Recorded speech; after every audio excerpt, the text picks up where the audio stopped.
जय श्री राम। कैसे हो प्यारे साथियों। उम्मीद करती हूँ आप सब बहुत अच्छे हैं और खूब मन लगाकर पढ़ाई कर रहे हैं। मैं आपसे उम्मीद करती हूँ कि आप बिना कोई अपनी तैयारी में, अपनी पढ़ाई में बाधा के लगातार निरंतर लगे हुए हैं। तो साथियों, आज की इस वीडियो में मैं बात करूँगी, कल संडे को जो एक वीडियो डाला था उसके नीचे कमेंट था, मोनिका देवी हैं कोई बहन, कि मुझे पढ़ा हुआ याद नहीं रहता, मैं भूल जाती हूँ, इतने सारे सन हैं, इतना सारा सिलेबस है, कैसे कवर होगा।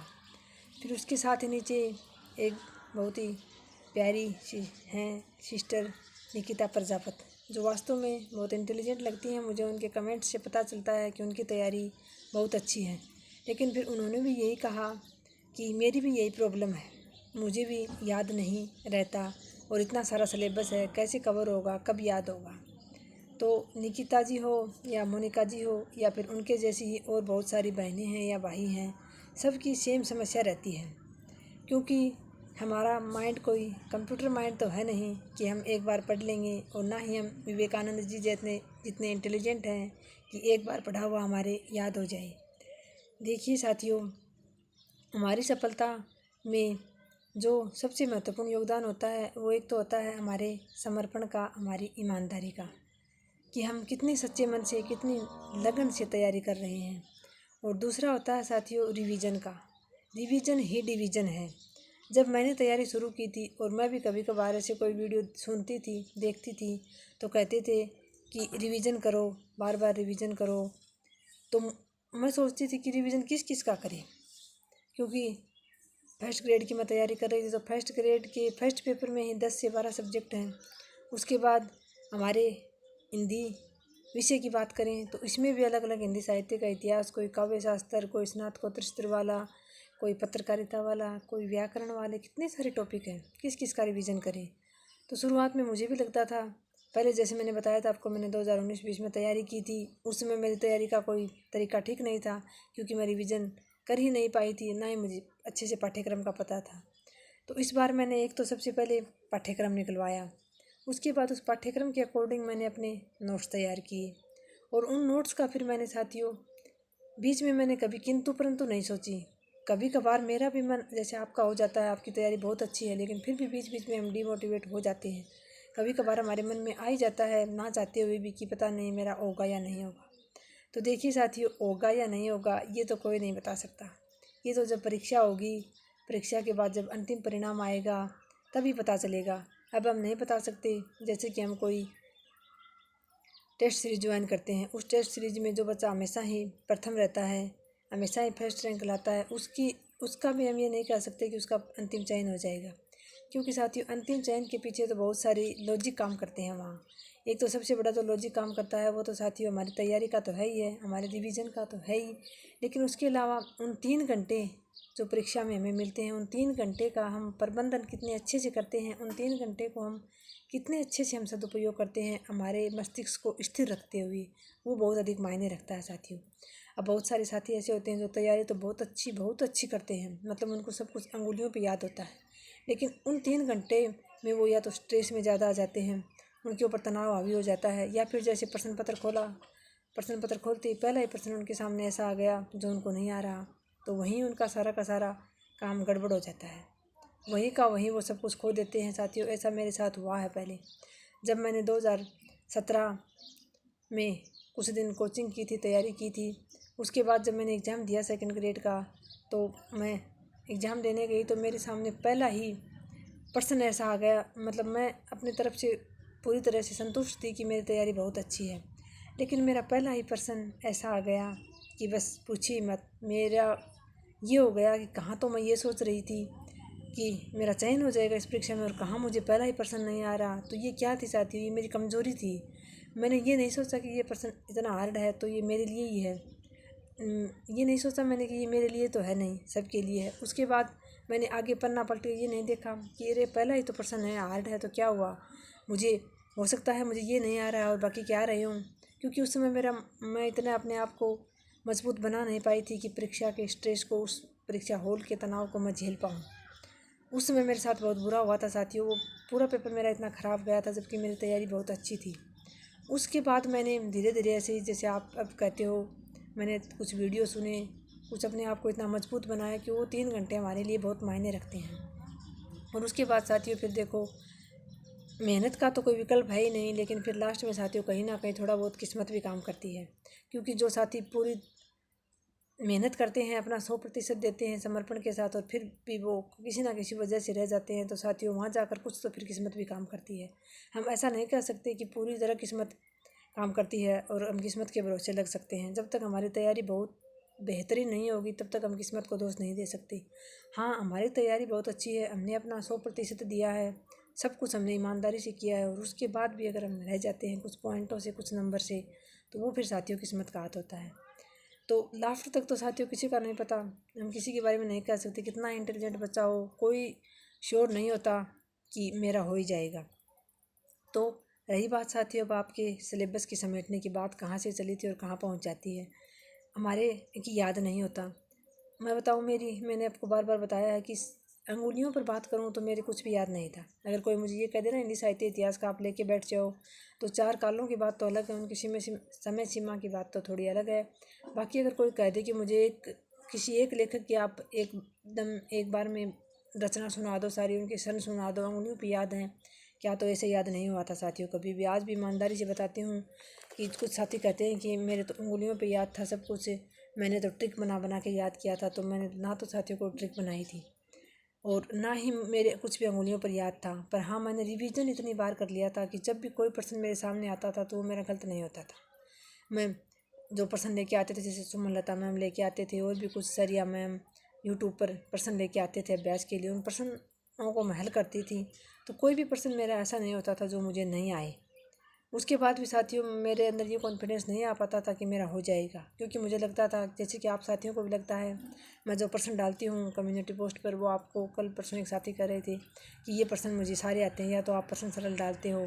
तो साथियों प्रश्न मैं सरल नहीं डालती, कुछ प्रश्न तो उसमें ज़्यादातर प्रश्न तो आए हुए होते हैं। तो आप ये मान कर मत चलिए कि बहुत अधिक हार्ड आएगा, पता नहीं पेपर तो कहाँ से आ जाएगा। जो सामग्री आपके पास है, जिस गुरुजन से आप पढ़ रहे हो, उस पर विश्वास कीजिए। कभी भी किंतु परंतु मन में मत रखिए, और फिर सबसे पहले अपने आप पर विश्वास कीजिए कि मैं कर लूँगा।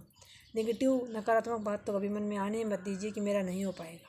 बस ये सोचिए कि मेरा हो जाएगा, मैं कर लूँगा, सब कुछ अच्छे से होगा और मेरा हो जाएगा। हमेशा पॉजिटिव सोचिए साथियों, और अपनी सामग्री और अपने गुरुजन पर विश्वास रखें। बार बार वो कहते हैं ना साथियों कि जो डेढ़ सियाना बनता है ना, वो लास्ट में रह ही जाता है। तो बहुत ज़्यादा शानपत इसमें ना दिखाएं आप। जो भी आपके गुरुजन बताते हैं, माना आप इंटेलिजेंट होंगे, माना आप बहुत समझदार होंगे, लेकिन साथियों गुरुजन जो आपके होते हैं वो आपसे ज़्यादा अनुभवी होते हैं। तो उनकी बातों को आप अमल करते हुए, उनके बताए रास्ते पर चलते हुए आप तैयारी करेंगे, तो आपको कोई सफल होने से रोक नहीं सकता। अब रही बात तो सनों की, तो साथियों अभी तो पिछले 2-3 सालों से तो सन इतने पूछे भी नहीं जा रहे परीक्षा में। जैसे 2016 में जो प्रश्न पत्र था ना फर्स्ट ग्रेड का, उसमें ज़रूर क्रम से रचनाओं के क्रम पूछे गए थे कि कौन सी रचना पहले आई है, कौन सी बाद में आई है। तो उसमें तो हमें सन याद करने पड़ते हैं। बाकी जो महत्वपूर्ण कवि हमारे दे रखे हैं, जैसे आदिकाल में, उसमें तो सन है ही नहीं। आधुनिक काल में चलकर हमें कुछ सन याद करने पड़ेंगे। ज़्यादा सन तो आधुनिक काल में ही हैं।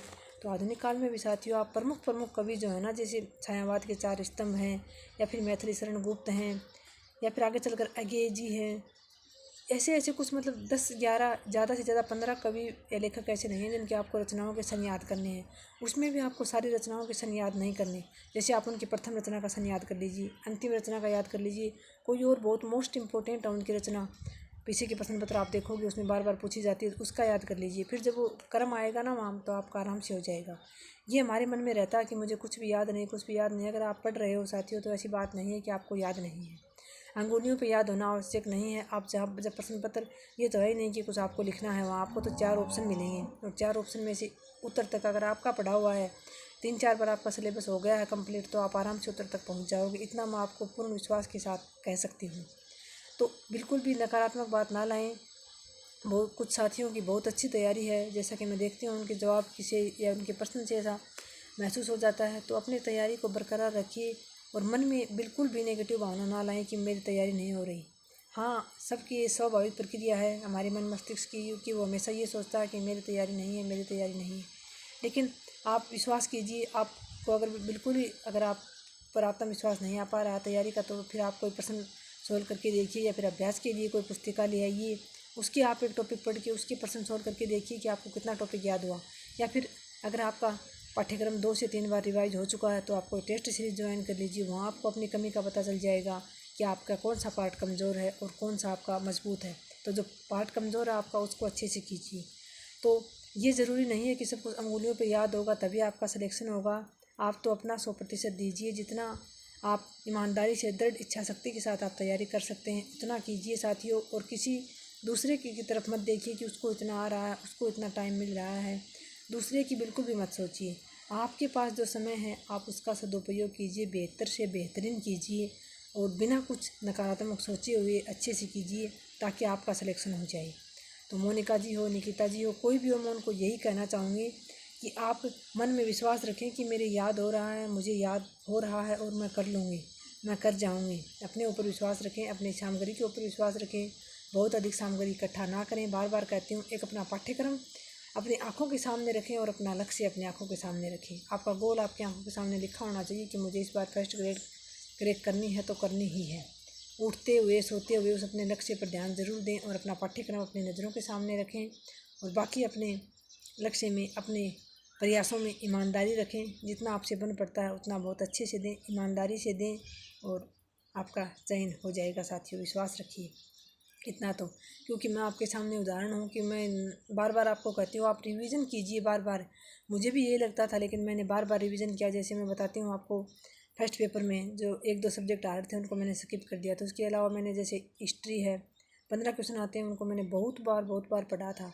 पता नहीं कितनी बार उनको मैंने रिवाइज़ किया था। ऐसे ही जो पॉलिटिकल के प्रश्न आते हैं उनको भी मैंने रिवाइज़ किया था। राजस्थान की ज्योग्राफी को पता नहीं मैंने कितनी बार पढ़ा था, कितनी बार उसके वीडियो सुने थे। और ऐसे ही मैनेजमेंट को भी मैंने बहुत अच्छी से कई बार अच्छे से पढ़ा था। और हिंदी साहित्य का इतिहास और इसका तो कहना है क्या साथियों, पता नहीं कितनी बार तो वीडियो देख लेती थी। और जो मैंने नोट्स बनाए थे उनको तो मैंने बहुत ज़्यादा रिवीजन किया था इनका। तो मैंने तो प्रश्न आता था तो उसको मैं कर लेती थी। बाकी कोई ये कह दे कि तेरे उंगलियों पर सब कुछ याद था, तो उंगलियों पर याद नहीं था साथियों।